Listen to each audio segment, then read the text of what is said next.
Donc, c'est parti. Alors, on y va pour ces Tech Days, session de 18 h. Bam! De quoi va-t-on parler? Eh bien, là, en l'occurrence, c'est un petit retour d'expérience d'une mission qui a duré 2 ans chez un client qui préfère pas donner son nom dans les communications. C'est un peu compliqué, donc on va dire c'est un gros acteur de la legal tech. Voilà.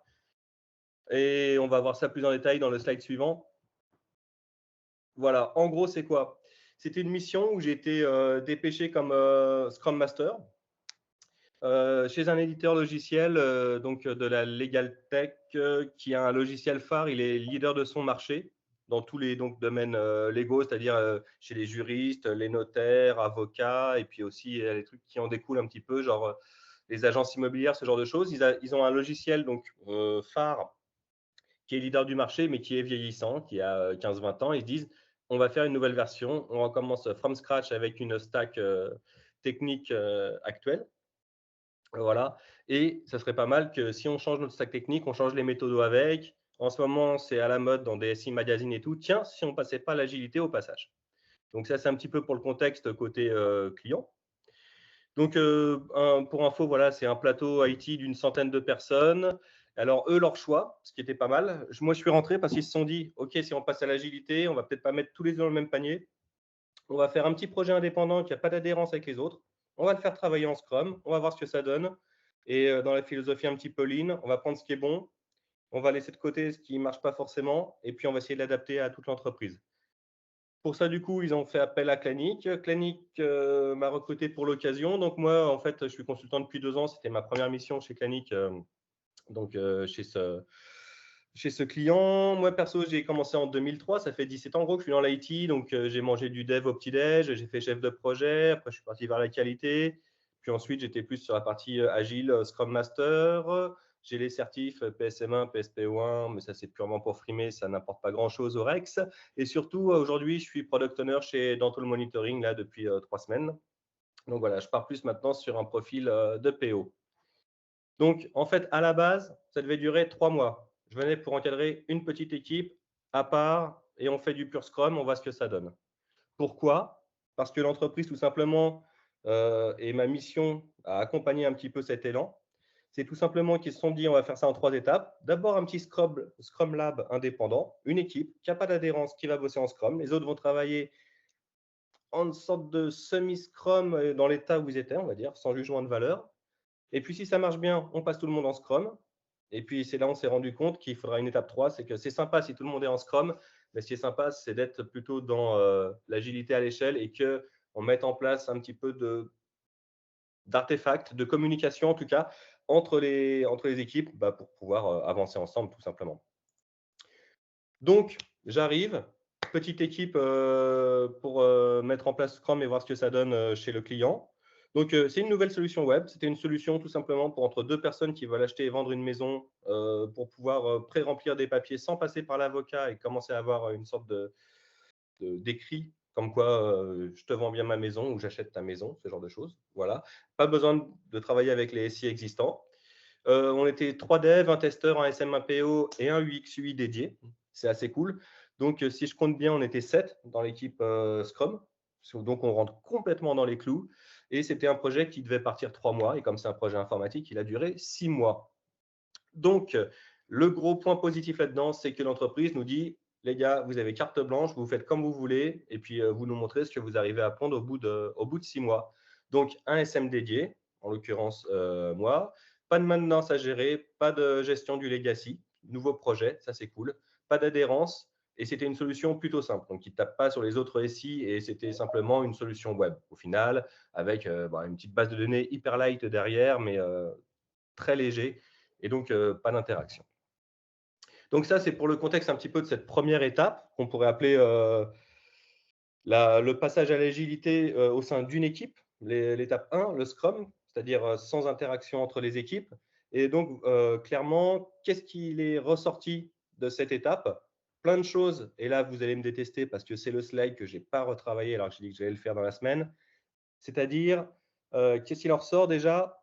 En arrivant en tant que Scrum Master, le premier point que j'ai fait, c'est d'aller voir les gars à la machine à café en one-to-one, après leur avoir vaguement dégrossi ce que pouvait être l'attendu d'un développeur dans une équipe Scrum, ou testeur bien sûr, hein, ou le PO. Et donc, beaucoup discuter avec eux sur qu'est-ce que vous en pensez, parce qu'au début, il y a beaucoup de retours sur on passe notre temps en réunion, ça avance pas plus vite, on aurait mieux fait de faire ça que d'attendre de faire ça, et ainsi de suite. Donc, justement, un petit peu prendre la température. Et aussi, clairement, j'ai très tôt alloué du temps à l'équipe pour,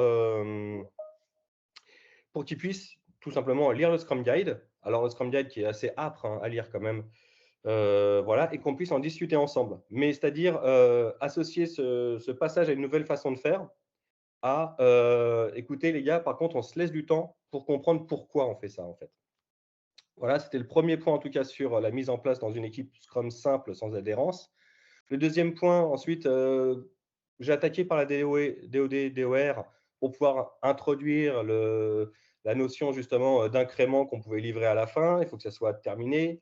Donc, que veut dire terminé? Definition of done. Et là, si j'ai un conseil à donner, de mon expérience en tout cas, de cette expérience chez cet éditeur, c'est comment c'est simple. Bien souvent, les gens ont tendance à vouloir donner la DOD, voire la DOR, donc Definition of Done et Definition of Ready. Critères d'acceptation d'une US dans un sprint et critères de validation de l'US en fin de sprint pour qu'il soit shippé.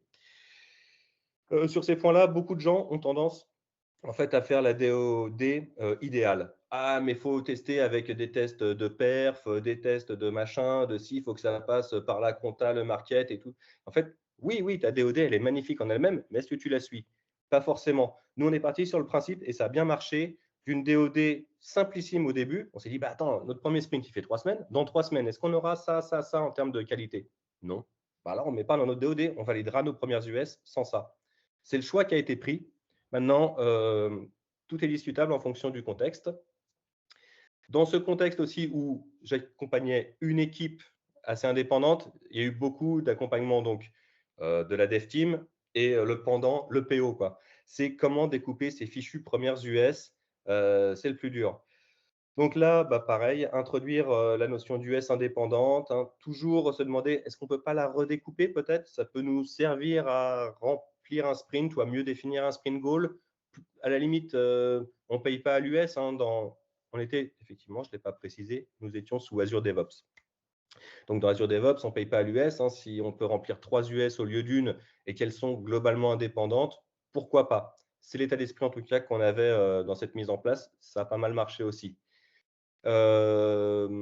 Voilà, et surtout aussi introduire la notion de sprint goal, c'est-à-dire quand on va constituer les US, dès les premières itérations, se dire tiens, qu'est-ce qu'on pourrait regrouper ensemble qui ferait sens pour livrer à la fin du sprint quelque chose de cohérent, un incrément cohérent avec vraiment une nouvelle fonctionnalité, avec dans l'état d'esprit toujours la vision utilisateur. Qu'est-ce qui va faire plaisir à l'utilisateur? Si on corrige plein de petits bouts un petit peu partout, globalement, l'expérience utilisateur sera meilleure, je pense, parce que le logiciel est sûrement plus robuste, mais il n'y a pas vraiment la power feature, le truc qui donne envie, tiens, c'est quoi la nouveauté?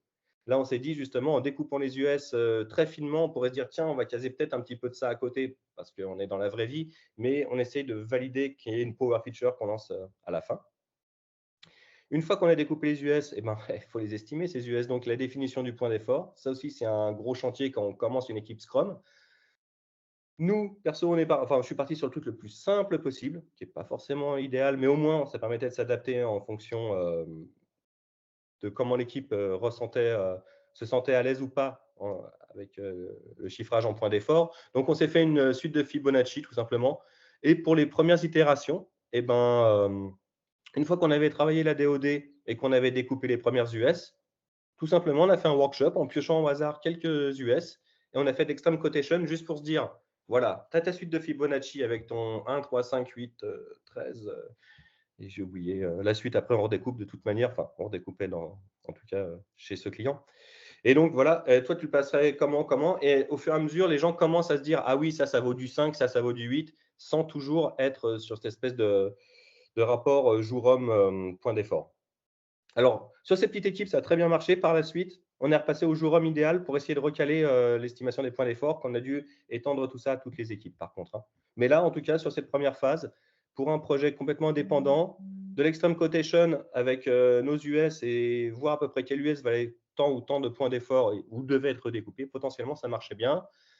Des vrais daily meetings dès le début aussi, ça on impose, direct, donc debout, rapide. Une petite sidebar si quelqu'un commence à dire « Ah oui, mais Gérard, il ne m'a pas prêté le truc ». Ok, ouais, tu dois en discuter avec Gérard, vous en discuterez après. Là, on se dit juste les trucs qu'on peut régler entre nous.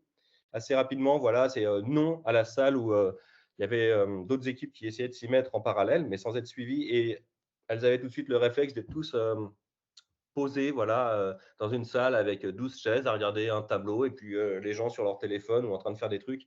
Ça, on a évité dès le début un petit DM pour que les gens ils se disent allez, on est une équipe indépendante, on règle les trucs entre nous et on discute. Et quand il y en a un qui discute, on écoute. Voilà, tout simplement. Mais tout ce que je dis là, en fait, c'est vraiment de la redite quelque part, hein, du Scrum Guide aussi, hein. Et au niveau sprint planning et backlog refinement, ce que j'ai poussé, c'est que le sprint planning, il soit vraiment une étape, on va dire, de validation et d'ajustement de contenu de sprint. On ne va pas définir le sprint au niveau du sprint planning, ne serait-ce que côté PO, elle avait des remontées à faire au métier, au PM, à la direction. Elle avait besoin d'une visibilité un peu plus large. Et en fait, les sprint planning n'étaient pas forcément perçus, donc nouvelle cérémonie pour les développeurs. Ça pouvait être perçu comme une perte de temps ou quelque chose d'un peu lourd. Donc, on essayait de la découper en des refinements en amont et qu'on essaie de caler. Vraiment, c'était le PO qui présentait le truc à la dev team, mais la dev team, ça avait déjà été spoilé. Et en gros, c'était de l'ajustement. On fait, ah bah tout compte fait, avec le mail qui est tombé avant-hier, on retire ça, on remplace, et ça n'allait pas plus loin. Ça aussi, ça marche très bien. Si je peux donner un conseil là-dessus, c'est la planification des sprints. Plutôt c'est fait, un petit peu ensuite, hein, à plus grande échelle comme le PI planning. Plus on se laisse du temps en amont, plus on commence à dégager du temps pour, en parallèle de vraiment la chaîne de développement et de production, on se laisse des créneaux, des slots pour pouvoir préparer les itérations d'après, plus ça coule tout seul. Et puis les reviews, bah, étant en Scrum Lab, on devait faire des reviews aux petits oignons, hein, des reviews qui marchent très bien. Donc on a arrosé la terre entière pour venir. Mais on voulait absolument qu'il y ait des stakeholders dans la salle, qu'on ne parle pas entre devs, pour éviter aussi de dévier un petit peu le sens de la review et qu'on ne parle pas de nos petits problèmes de tiens, j'ai pas réussi à avoir telle machine ou quoi. Il fallait, voilà, on a été ramener des gens qui avant ne rentraient pas dans les discussions de dev ou dans les présentations. On a été ramener des gens de la direction, ce genre de choses. Et clairement, bah, les devs étaient plus impliqués, la direction était plus impliquée, ça marchait très fort. Donc au final, eh ben, ça a très bien marché, hein, le Scrum Lab. Mais le projet a été arrêté. Et donc, ils se sont dit, par contre, la méthode est intéressante, on va l'appliquer à toutes nos équipes. Et je me suis retrouvé un petit peu Scrum Master sans frontières à parcourir d'équipe en équipe les différentes équipes, gros vocabulaire, et pour aider un petit peu les Scrum Masters en place à avoir les bonnes pratiques. Donc, du coup, ce chapitre 2 de ce Rex, bah, c'était suite au lab, il passe tout en Scrum. Donc, on a eu 5 équipes Scrum en parallèle, en plus de l'équipe Lab qui s'est dissoute et récupéré les autres, sur un produit ou deux, parce que malheureusement, ils avaient beaucoup de maintenance de ce fameux logiciel phare qui a permis à la société de grandir, hein, mais qui aujourd'hui était dans une multitude de technologies très chronophages à débugger. Et donc, du coup, bah, les gars devaient travailler en parallèle sur un mode Scrum qui, bien souvent, dans la littérature, ne se soucie, enfin, se soucie peu, on va dire, de la partie maintenance, legacy, ce genre de choses qu'il peut y avoir dans la vraie vie. Pas de testeur dédié non plus. Ça, c'était assez pénible. Donc, on sort du contexte Scrum. Là, on est on est dépendant en fait d'une autre équipe pour tester les choses. Et puis surtout, ils ont mis en Scrum Master d'anciens gars qui avaient déjà la casquette CP Tech Lead, un petit peu, en gros, les sachants qui étaient là depuis le début. Et ben du coup, ça passait mal parce que quand tu mets un ancien CP qui passe SM au sein de la même équipe, il a tendance, les gens le voient toujours de la même personne, les gens ont tendance à s'adresser à lui comme avant, et lui a tendance à avoir toujours ce côté un petit peu dirigiste du chef de projet, ce qui n'est pas forcément un défaut, mais en tout cas qui ne colle pas avec le framework Scrum. Et pareil, un tech lead SM, malheureusement, bien souvent, il va être arrosé en pluie continue de questions très tech, et il va privilégier bien souvent la réponse au côté tech que, tiens, je vais aller creuser en allant lire 3-4 articles et voir comment je pourrais améliorer l'adoption d'un framework agile par l'entreprise. Donc, du coup, eh ben, ils se sont dit, on met tout en Scrum. Et là, paf, ça n'a pas forcément bien marché. Parce que il y a une baisse de productivité liée forcément euh, à l'adoption d'une nouvelle méthodologie. Deux, parce qu'en face, les interlocuteurs, eux, n'étaient pas forcément, ne serait-ce que mis au courant, ou en tout cas pas assez sensibilisés aux attendus d'une équipe Scrum. Et puis ensuite, parce qu'ils travaillaient sur un même produit et que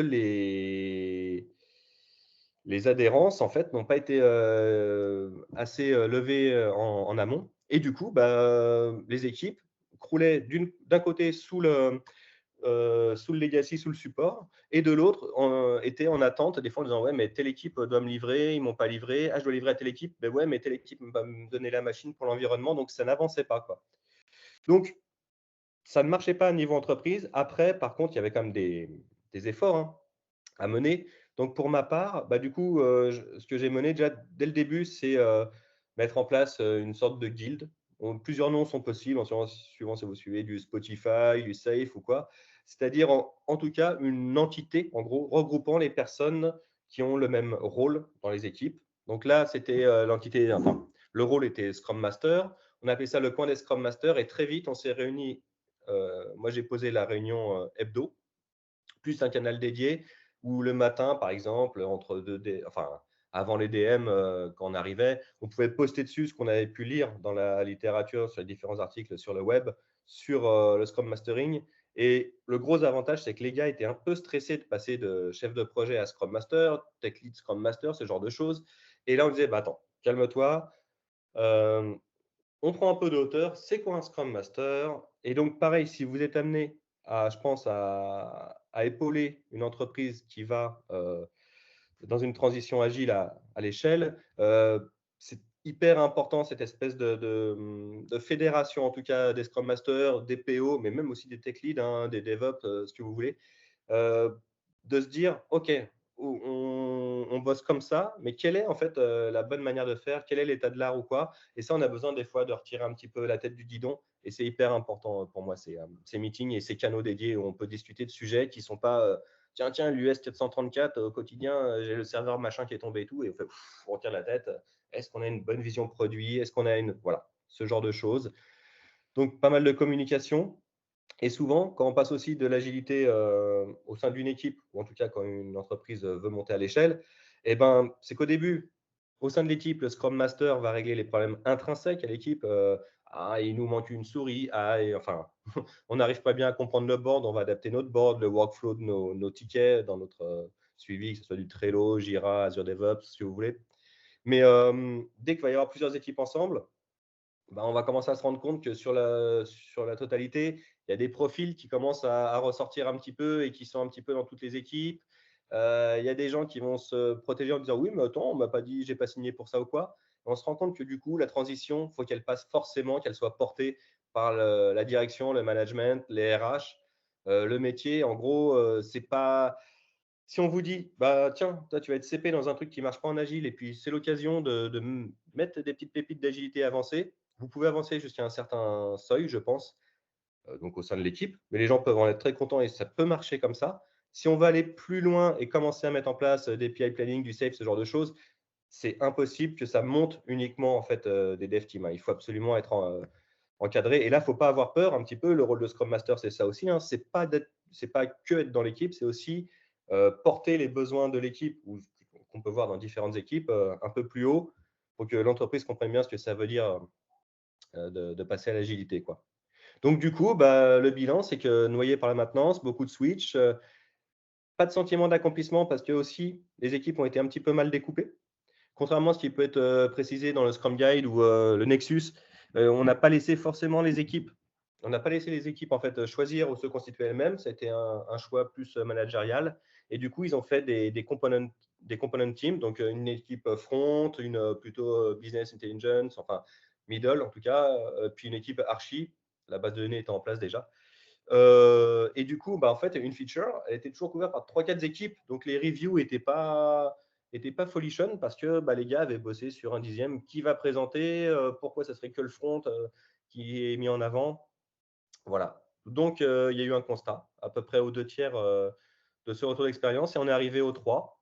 Et donc, c'est communiquer en Scrum, c'est bien. Entre les équipes Scrum, c'est mieux. Donc, du coup, les besoins, c'était une vision à plus long terme. Les dépendances, il faut les identifier. Il faut planifier les travaux au plus vite. Essayer d'homogénéiser les workflows, des issues, le Git flow, ce genre de choses au sein des équipes. Niveau managérial, ça permet aussi de pouvoir switcher plus facilement des éléments, hein, même si ce n'est pas recommandé. Enfin, une équipe, elle se forme aussi avec le passé, le vécu. Donc, si on peut garder les équipes, c'est mieux. Mais niveau managérial aussi, ils aiment bien quand même, qu'on n'ait pas des trucs complètement des silos, qu'on ne reforme pas des silos, qu'on puisse changer d'une équipe à l'autre. Et puis, prendre en compte, ou plutôt se dire, bon, on a du legacy aujourd'hui, ne faisons pas forcément comme si on était une startup, prenons en compte ce legacy. Comment on a adressé ça, du coup? Donc, tout simplement, pour la vision à long terme, les dépendances, la planification et prendre en compte le support, c'est du PI planning. C'est-à-dire, pour les gens pas forcément habitués, je vais le résumer très rapidement, c'est là, c'était sur un trimestre, donc sur N sprint, en l'occurrence 5 là. On va définir sur 5 sprints ce qu'on va faire. Donc, le sprint planning, là, pour le coup, ne sera plus que de la validation. Et puis surtout, s'il y a des éléments qui impactent plusieurs équipes, mettre des dépendances entre les équipes. Yep, merci Clémence. Mettre des dépendances entre les équipes pour justement, au moment du PI planning, pouvoir commencer un travail parce que les prérequis ont été fournis.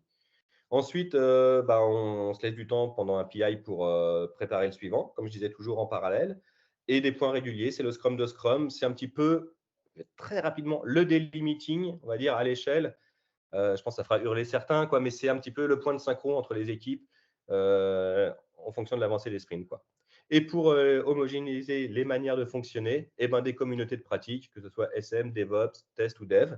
Ce qui fait qu'au final, quand je suis parti, c'était quoi le temps alloué par une personne sur sa semaine? En gros, il avait une première timeline qui était le développement de la solution, qu'il soit développeur, testeur, ce genre de choses, avec régulièrement du Scrum, du daily meeting, bien évidemment. Mais en plus, au sein des équipes, le Scrum Master qui assistait au Scrum de Scrum, alors c'était Scrum Master Tech Lead, pour caler les adhérences. Vous êtes bien dans les clous, on aura bien les prérequis. OK, au sprint 3 de ce PI, on pourra bien développer. À côté de ça, du coup, une préparation du prochain PI avec le PO qui vient taper à la porte. « Eh les gars, on m'a demandé ça comme besoin, ça vous dirait qu'on fasse du story mapping pour découper ça en US? Tiens, ça serait bien qu'on parle entre nous pour commencer à les estimer, pour pouvoir les caler. » Donc là, vous voyez les points, je les ai…